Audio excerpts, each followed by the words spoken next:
नमस्कार, आप देख रहे हैं रिप्रेजेंट इंडिया न्यूज और मैं हूं मनीषा श्रीवास आपके साथ। नरसाड़ा व हुडकेश्वर क्षेत्र में महाराष्ट्र प्रदेशाध्यक्ष चंद्रशेखर बावनकुले के मार्गदर्शन में आयोजित हुआ जनसंवाद कार्यक्रम। इस जनसंवाद कार्यक्रम में प्रमुख रूप से आमदार टेकचंद सावरकर उपस्थित रहे व नरसाड़ा एवं हुडकेश्वर क्षेत्र के नागरिकों की समस्याओं का निराकरण करने का आश्वासन महाराष्ट्र प्रदेशाध्यक्ष चंद्रशेखर बावनकुले ने दिया।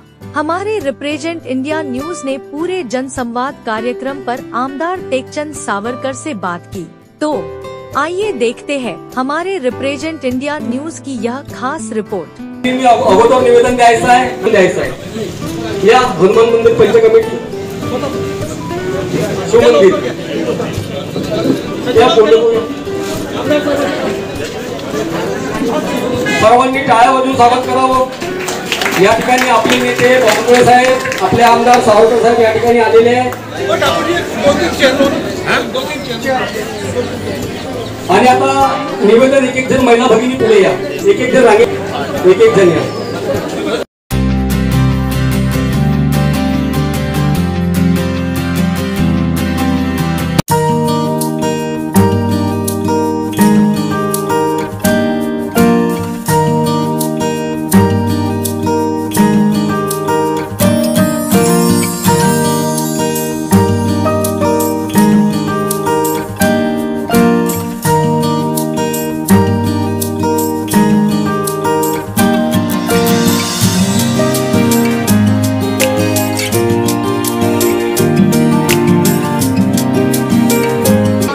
या ठिकाणी प्रामुख्याने आपल्या सर्वांचे नेते डी सोनटक्के साहेब सुद्धा उपस्थित आहेत। तालुक्याचे अध्यक्ष सुनीलजी कोडे, युवा मोर्चाचे महामंत्री संवितदादा बावनकुळे, जिल्ह्याचे महामंत्री अनिल विधान, आपल्या नगरसेविका स्वातीताई आखतकर, विद्याताई मडावी, लीलाताई हातीबेड, वैद्यकीय आघाडीच्या महामंत्री डॉक्टर प्रीताई मानमोडे, उपस्थित आपल्या प्रभागाचे अध्यक्ष भगवानजी मेंढे, योगेशजी मडावी,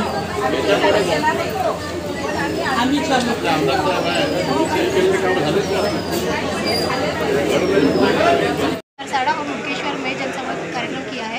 कैसा रिस्पॉन्स है पब्लिक का और आपकी समस्याएं जो है वो कैसे सुलझाएंगे? आज नरसाड़ा आणि हुडकेश्वर या भागामध्ये 4 जनसंवाद कार्यक्रम या ठिकाणी आम्ही ठेवलेले होते। योगाने आज आम्हाला या राज्याचे भाजपाचे प्रदेश अध्यक्ष बावनकुळे साहेब सुद्धा कार्यक्रमासाठी लाभले।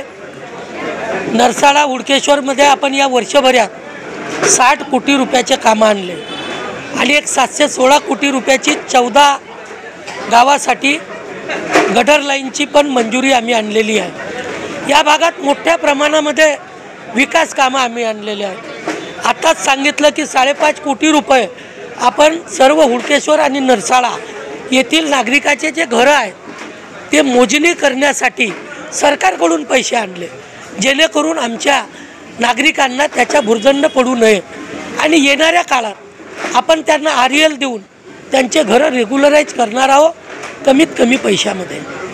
आज आम्ही हा जनसंवाद आम्ही ठेवलेला आहे, काही जनतेनं आम्हाला मागितला नव्हता, पण आमची भूमिका आहे की जनतेनं आम्हाला जेव्हा विधानसभा निवडणुकीमध्ये एवढ्या मोठ्या प्रमाणात, लोकसभेच्या निवडणुकीत एवढ्या मोठ्या प्रमाणामध्ये आम्हाला मतदान केलं आहे, तर त्यांची व्याजासकट विकास कामांना परतफेड करणे आणि त्या भूमिकेतून आम्ही हा जनसंवाद कार्यक्रमाची सुरुवात इथून केली आणि निश्चितपणानं येणाऱ्या काळात आम्ही बेसाय, पिपळाय, इकडं खरबी बहादूर आहे, इकडं बिडगाव आहे, तिकडं महादुला आहे, तिकडं कामठी आहे, तिकडं मौदा आहे, हे सर्व जागेत जाऊन आम्ही जनसंवाद कार्यक्रम करणार आहोत। कारण आम्ही या 1.5 वर्षात, 2.5 वर्षात सरकार झाली, या 2 वर्ष सरकारला झालं, या 2 वर्षात आम्ही 5 वर्षापेक्षाही निधी येईल याच्यापेक्षा जास्त निधी या विधानसभा क्षेत्रामध्ये आणलेला आहे आणि मोठ्या प्रमाणात कामं या विधानसभेत सुरू आहेत। जनता समाधानी आहे आणि निश्चितपणानं त्या भूमिकेतून आमदार म्हणून आम्ही या ठिकाणी जनतेच्या समस्या सोडवण्यासाठी जनतेपर्यंत जाण्याची भूमिका हा जनसंवाद कार्यक्रम आम्ही आयोजित केलेला आहे। सर, नागपूर इम्प्रुव्हमेंट ट्रस्टने डेव्हलपमेंट चार्ज लावला होता, तो तुम्ही कमी करून घेतला आहे, त्याच्याबद्दल माहिती द्या. हा जो डेव्हलपमेंट चार्ज आहे हा NITनं जिथे अनडेव्हलप एरिया आहे त्या ठिकाणी 62 रुपीज हे ठीक आहे.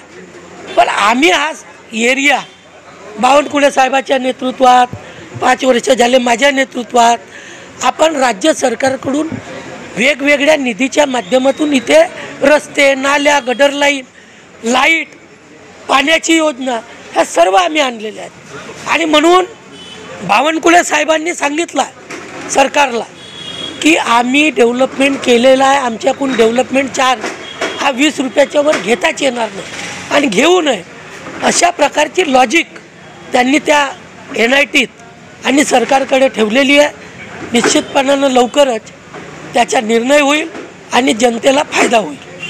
सर, अगला जनसंवाद कार्यक्रम कहाँ पर होने वाला है? अगला जनसंवाद कार्यक्रम हमारा पिपला है, बेसा है, वो नगर पंचायत खरबी बहादुरा, वहाँ हम करेंगे. और उसके बाद में और जहाँ जहाँ हमको जनसंवाद कार्यक्रम करना वो हमारी आगे की तैयारी हम आपको बताएंगे.